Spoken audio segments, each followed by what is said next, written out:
উলুবেড়িয়া কেন্দ্রে তৃণমূল কংগ্রেসের প্রার্থী সাজদা আহমেদের সমর্থনে আমতাতে অনুষ্ঠিত হল উলুবেড়িয়া উত্তর মহিলা তৃণমূল কংগ্রেসের মহিলা সম্মেলন।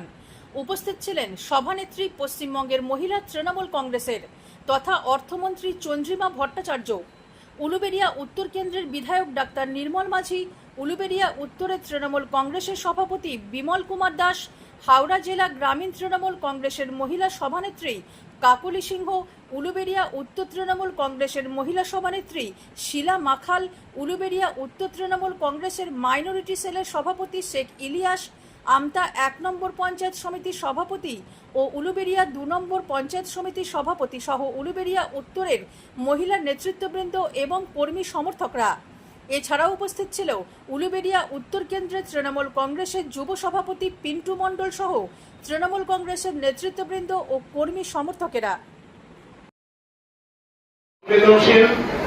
এবং রাজনৈতিক সচেতন মহিলা, আমাদের মহিলাদের সমাবেশই প্রমাণ করে দিচ্ছে আমাদের মহিলারা পুরুষদের চেয়ে বেশি রাজনৈতিকভাবে স্বাবলম্বী, সচেতন এবং প্রত্যেকটি রাজনৈতিক প্রোগ্রামে তারা সবচেয়ে বেশি অংশগ্রহণ করে।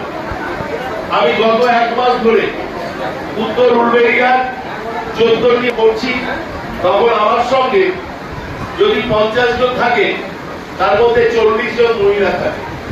এটা আমাদের গর্বের এবং সেই জন্য আমাদের বাঙালি মানুষের সরকার যেমন মহিলাদের জন্য যেমন কাজ করছেন, যেমন লক্ষ্মীর ভান্ডার থেকে আশা কর্মী থেকে আরম্ভ করে যেমন আমাদের এইটা রান্না করে স্কুলে তাদের টাকা বাড়িয়েছেন, যেমন ভিলেজ মহিলা পুলিশদের টাকাও বেড়েছে, সেরকম কিন্তু আমরাও আমাদের প্রত্যেকটি সমিতি জেলা পরিষদে মহিলাদের আমরা যোগ্য মর্যাদা দিয়েছি।